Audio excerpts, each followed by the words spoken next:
Hola, ¿qué tal amigos? Bienvenidos a un nuevo capítulo más de La Peste Podcast, capítulo número 4. En esta ocasión tenemos el placer y el honor de tener como invitada a la compañera Guadalupe Vázquez. Ella es activista, artesana, representante del pueblo tzotzil y sobreviviente de la matanza de Acteal. Pablo, una invitadaza, ¿no? Buenas tardes a todos. Sí, gracias a Lupita, una compañera incansable de lucha. Ahora es miembro de la mesa directiva de las abejas de Acteal. Buenas tardes, Lupita, ¿cómo estás? Hola, ¿qué tal? Muy buenas tardes. Muchas gracias por la invitación. Solo una aclaración. Mi nombre es Guadalupe Vázquez Luna y soy sobreviviente y miembro de la organización Las Abejas de Acteal. No soy parte de la mesa directiva, simplemente en lo que yo puedo apoyo la organización. Perfecto. Bueno, ahí la aclaración. Ya te estaban echando otros cargos que no tienes, ¿verdad, Lupita? Sí, pero no pasa nada. Oye, pues muchas gracias por haber venido. Pocas veces se tiene la oportunidad de platicar con alguien tan representativa, tan valiosa y que ha hecho tanto por su comunidad. A lo largo de esta media hora, compañera Lupita, quisiéramos platicar contigo de innumerables temas que tenemos pendientes, pero sí empezar por Acteal. Lupita, quisiera que nos contaras a grandes rasgos. A veces las personas, sobre todo los más jóvenes, no tienen en la vista y en la memoria histórica lo que sucedió en Acteal, y este país está muy necesitado de recuperar los eventos que han sido traumáticos para su gente, no en un afán proselitista, pero sí en el sentido más amplio de generar conciencia de que no se vuelva a repetir otro Acteal. Cuéntanos un poco, Lupita, más o menos lo que aconteció el 22 de diciembre del 97. Como ya dije, soy de las abejas de Acteal y sobreviviente de una masacre. Una masacre que se dio en el año de 1997, el 22 de diciembre. Es una masacre que se dio justo cuando estaba en marcha lo que es Plan Campaña Chiapas 94, que se trata de eliminar a las organizaciones. Sobre todo el objetivo es hacia los zapatistas. El gobierno planeó esa desaparición de las organizaciones. Obviamente las organizaciones estaban en lucha en defensa de su tierra, de su territorio, sobre todo, ¿no?, la vida, seguir existiendo, salir a la calle y visibilizar la vida de las comunidades indígenas, que en muchas ocasiones no son tomados en cuenta, no se respetan su vida, su derecho como seres humanos, como personas. Entonces se hace el levantamiento armado en el año de 1994. 2 años antes, la organización Las Abejas de Acteal ya estaba fundada también por las injusticias que se cometen en las comunidades indígenas, viendo que pues nos han negado muchos derechos, tanto a hombres como mujeres, pero principalmente a las mujeres. Se les niega el derecho a la tierra, se les niega el derecho a la educación, a participaciones, en todo tipo de participaciones. La mujer simplemente no era tomada en cuenta, ¿no? Entonces la organización se funda defendiendo el derecho a la vida, el derecho a las mujeres, el derecho a la tierra. Y en el levantamiento del 94 se visibiliza más el caminar en la existencia de los pueblos originarios, de las comunidades indígenas, que en muchas partes ya se creía, ¿no?, sobre todo en grandes ciudades, que no existen los pueblos indígenas, que simplemente se les puede vender la tierra o se les puede entregar a extranjeros, sobre todo cuando se pone en pie lo que es el Tratado de Libre Comercio, y las comunidades indígenas se dan cuenta cuál es el objetivo realmente del Tratado de Libre Comercio. Entonces se levanta en armas los zapatistas en el año de 1994, Después de eso, el gobierno pues hizo varios ataques a varias comunidades indígenas. Militariza las comunidades indígenas con la supuesta intención o manipulación, sobre todo del gobierno, de decir que va a mandar a militarizar para proteger a las comunidades indígenas. Sin embargo, detrás de esa supuesta protección a las comunidades indígenas estaba el plan Campañas Chiapas 94. Y el objetivo principal de militarizar a las comunidades era entrenar a las mismas comunidades indígenas, sobre todo partidistas, para que las mismas comunidades indígenas se agredan entre sí. Entonces militarizan lo que es el municipio de Chenaló, cosa que pues nunca estuvimos de acuerdo, porque con ello traía miedo, traía pues mucha inseguridad, mucha desconfianza, miedo de caminar en las veredas, en las carreteras, porque nunca se había visto militares, sobre todo armados. Entonces, lejos de ayudar, la militarización empeora la situación y empiezan a entrenar los paramilitares, y esos mismos paramilitares fueron quienes masacraron a 45 de nuestros familiares en Acteal, que se encontraban en ayuno y oración, justo porque ya había muchos conflictos, había enfrentamientos entre partidistas, entre zapatistas, porque pues todos sabemos que la lucha zapatista es una lucha armada. Entonces, había enfrentamientos entre partidistas y zapatistas. Entonces, en ese tiempo se profundiza más el conflicto en las comunidades, a grado de que hubo desplazamiento forzado, masivo, que eran miles y miles de desplazados, tanto zapatistas como comunidades abejas. Entonces, el día 22 de diciembre llegan a Acteal para masacrar.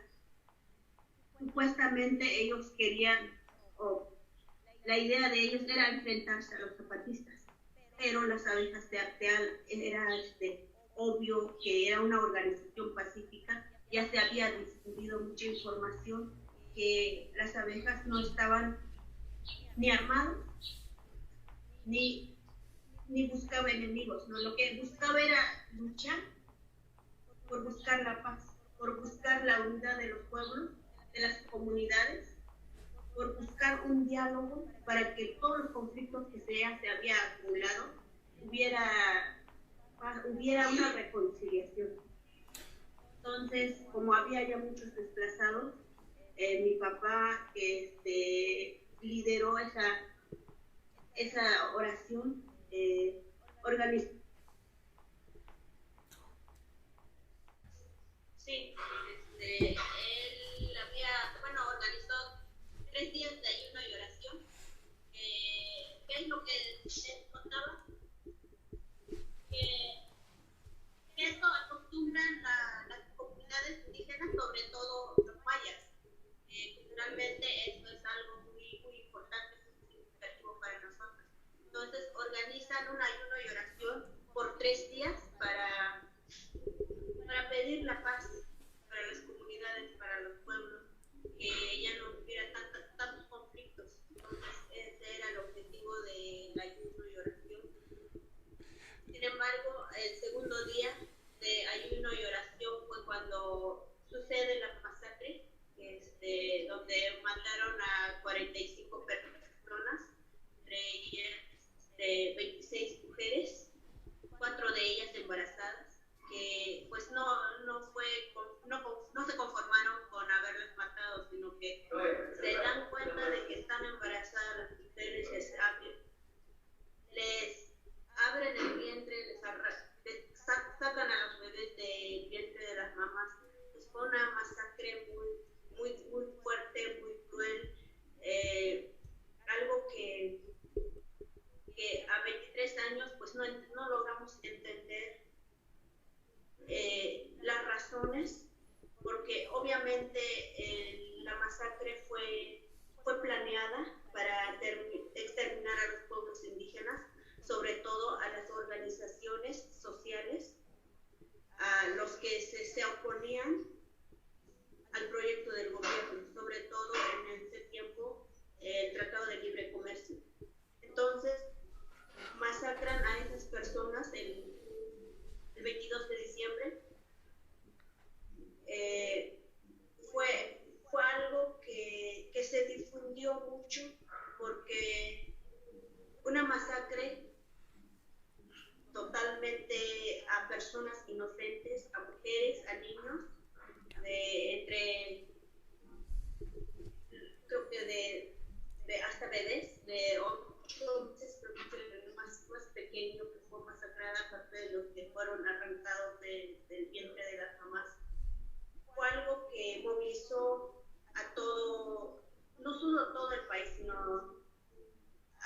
5 continentes.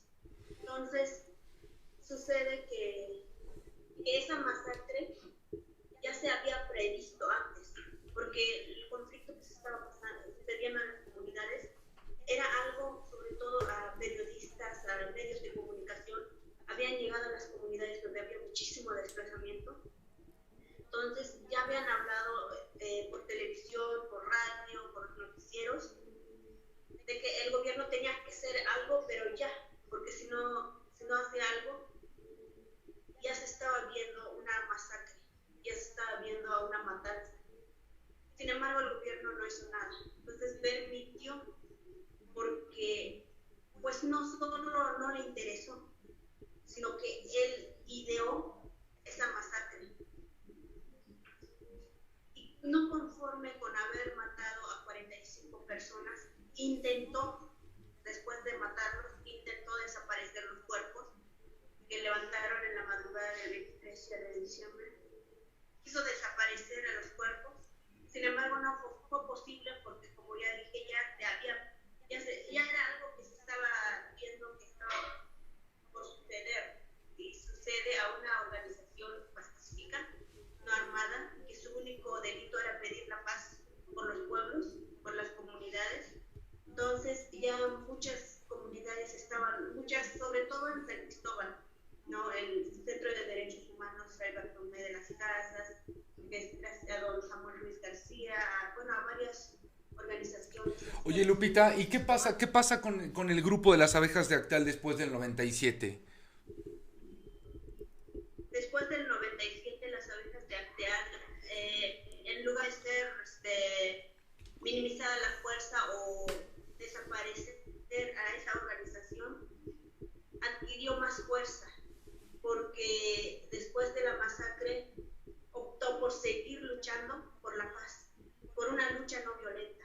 Entonces, no optó por la venganza, a pesar de saber quiénes fueron los asesinos, quiénes son los responsables de la masacre. No optó por una venganza, sino por buscar la justicia por la vía legal.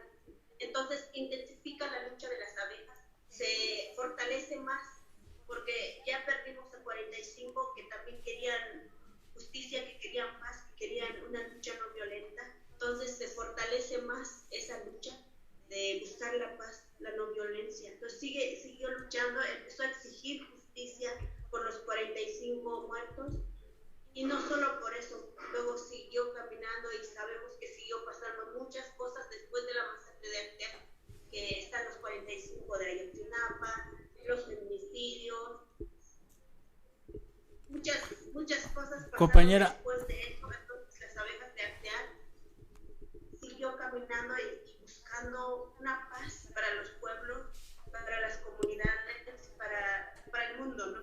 Entonces sigue caminando a 23 años ya de la masacre de Acteal, sigue en su lucha de buscar la justicia, pero sobre todo una lucha no violenta, que pues no ha sido nada fácil, pero sigue caminando con esa idea de que todo es posible una lucha no violenta.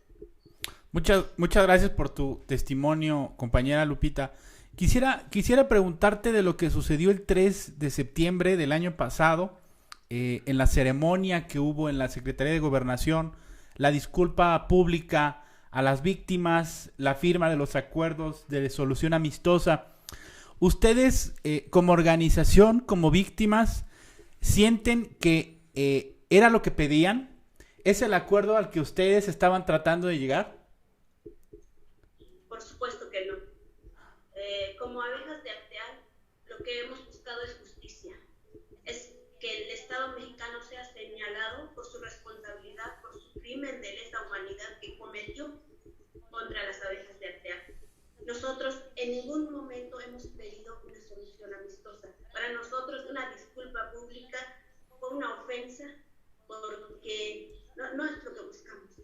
Queremos castigo a los responsables de la masacre de Acteal, porque una disculpa no es justicia, es ni siquiera el intento de justicia.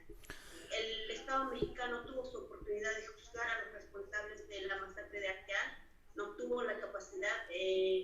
La Suprema Corte de Justicia liberó a los paramilitares responsables con pesos de la masacre de Acteal y dijo que no había pruebas suficientes para encarcelarlos, aún habiendo confesado su participación en la masacre. Entonces, para nosotros el Estado mexicano no está en sus manos dar justicia, no tiene la capacidad de dar justicia, por eso nosotros, el día que ofreció una solución amistosa, para nosotros fue una ofensa, porque a la dignidad, sobre todo a los 45 mártires y a nosotros como sobrevivientes, fue una ofensa, y se lo hemos dicho públicamente que fue una ofensa, fue otra, para muchos de nosotros, fue otra masacre para nosotros. Lupita, Es más posible dar una cantidad, ¿no? Por los 45. Lupita, ese acuerdo que firma el subsecretario Encinas con otras víctimas, entonces ustedes lo desconocen como tal y lo que quieren es llegar a las últimas consecuencias. Esto implicaría el enjuiciamiento al expresidente Ernesto Zedillo. Sí, así es.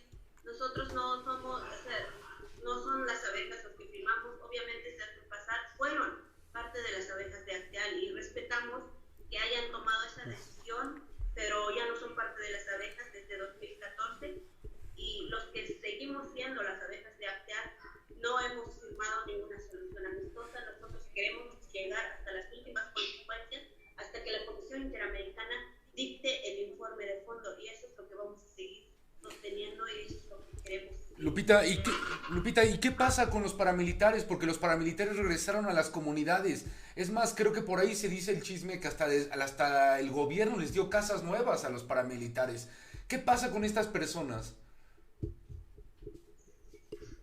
Pues exactamente, el gobierno los liberó, los premió. Parece que nuestro Estado mexicano premia a los asesinos. Yo creo que, bueno, para la mayoría de los mexicanos no es algo sorpresivo, no es algo que no estemos acostumbrados ya, ¿verdad? Pero sí premió con casas, con terrenos y con una cantidad mensual que les está pagando. Supuestamente no debían de regresar, por eso mismo le dio tierras en otro lugar, ya no en las comunidades, en nuestras comunidades donde estamos viviendo. Sin embargo, están en las comunidades, hoy gozan de su libertad, de su mensualidad, de su terreno. ¿Y qué pasa con ellos? Pues yo creo que ya pues vuelven a lo mismo, que para ellos no hubo castigo, simplemente fueron premiados. ¿Y eso qué quiere decir? Que puedan volver a cometer otro crimen como la de Acteal. ¿Por qué? Porque no hay castigo, porque no hay justicia. Entonces ellos están libres, sus armas siguen, porque supuestamente el gobierno los desarmó. Sin embargo, sabemos que no fue así. Las comunidades siguen armados, siguen los conflictos. Muchos de los que fueron liberados, bueno, estando en la cárcel, siempre dijeron que el día que salgan nos iban a acabar con nosotros, con los que quedamos. Y yo creo que entendemos perfectamente por qué el conflicto ahorita en las comunidades, porque vuelven a lo mismo, porque siguen con sus armas, porque el gobierno los protege. Y pues claro está el ejemplo del conflicto entre Santa Marta y Aldama. Entonces creo que ese es el resultado de la injusticia que hay en nuestro estado. Sí, yo creo que el Estado mexicano no se ha hecho responsable, ni el priista, ni el del PAN, ni ahora con Morena. Creo que han tenido como la responsabilidad moral para afrontar esto. Creo que fue una salida fácil lo de Encinas, y el subsecretario dividió a un grupo que estuvo unido durante 20 años también. Yo no sé, por ahí se escuchan muchos chismes de que les dieron cosas. Pero bueno, Lupita, cambiando un poco de tema, me gustaría platicar contigo acerca de la compañera Marichuy. Por ahí creo que nos vimos, ¿te acuerdas? En el Congreso Nacional, estuvimos platicando un rato. ¿Cómo ves el movimiento de Marichuy hoy, el Congreso Nacional? Pues no tengo mucho contacto con ellos ahora, pero yo creo que son importantes, sobre todo si se trata de fortalecer a las mujeres, sobre todo. Y yo creo que Marichuy, pues es una mujer muy fuerte, y creo que nos pone... Creo que se te fue el audio, le picaste ahí el... Ya. De que es posible que las mujeres se levanten, de que hablen, de que puedan caminar como mujeres, como pueblos, como indígenas. Creo que eso nos da fuerza para creer en nosotras como mujeres indígenas que somos, y también seamos escuchadas. Y para muchos de nosotros y nosotras creo que es muy importante su caminar, su lucha, y sobre todo el ser una mujer fuerte, el que esté conectado con sus raíces, pues ya sabemos que pues es médica tradicional, ¿no? Entonces eso nos conecta mucho a nosotros a volver a creer en nuestras raíces, en nuestras culturas, en que en la mayoría de las veces creemos que los medicamentos de patente son lo mejor, ¿no? Cuando en realidad yo creo que tenemos las mejores medicinas en nuestras comunidades, y eso es más que claro, ¿no? Entonces eso nos regresa a retomar nuestras raíces, nuestra cultura, quiénes somos, qué es lo que, de dónde venimos. Conocer nuestro pasado es muy importante, porque creo que nuestros abuelos, nuestras abuelas nunca dependieron de proyectos de gobierno, de grandes doctores o de, no sé, pero yo pienso que es muy importante la lucha de ella y el conocer su vida, compartir momentos con ella, conocer a esa mujer. Yo creo que es muy importante el ver que sí está muy conectada con sus raíces, con su cultura, y sobre todo con una humildad que ella posee, ¿no? Y creo que eso nos ha hecho lo que somos, lo que fueron nuestros antepasados, que seamos respetuosos, porque sobre todo eso nos dejaron nuestros ancestros. El respeto, eso es algo muy importante, sobre todo en las comunidades indígenas. Qué importante escuchar tus palabras, compañera Guadalupe. Tratar de regresar a las raíces de lo que somos, de lo que pretendemos ser, y para el futuro tomar eso como base. A mí me gustaría preguntarte, compañera, ¿cómo ves el proyecto del Tren Maya? Tú que estás ahí, hemos escuchado de discrepancias con algunas comunidades. Por parte del gobierno a veces se nos dice que son grupos de interés fabricados que mueven a algunas personas por ahí. ¿Cómo se está moviendo esto del Tren Maya y qué resistencias hay por parte de las comunidades indígenas? Pues para nosotros como organización el Tren Maya nunca, no es algo favorable para las comunidades, al contrario, es parte de la destrucción de nuestra cultura, de nuestras tradiciones, de nuestra naturaleza, porque para nosotros la madre tierra es algo que nos sostiene, que nos ha dado de comer, que nos ha dado todo. No necesitamos ningún tren en las comunidades para vivir o para prosperar como nos han hecho creer. Sin embargo, muchas comunidades han engañado con que van a tener trabajo, que van a progresar, que va a mejorar la vida en las comunidades. Pero sobre todo para las comunidades organizadas, organizaciones no gubernamentales, sabemos que eso es parte de una farsa para que puedan entrar los extranjeros, para que puedan entrar los proyectos extranjeros, proyectos extractivos de nuestra cultura, de nuestras tradiciones, de nuestras riquezas. Entonces, para nosotros no es algo bueno. Otra vez se apaga. Los conflictos en las comunidades. Lupita, muchísimas gracias por habernos regalado este tiempo. Es un honor haberte conocido hace unos años, es un honor haber trabajado contigo, y muchísimas gracias por tu tiempo y por habernos regalado tanta información. No, al contrario, muchísimas gracias a ustedes por seguir caminando con nosotros.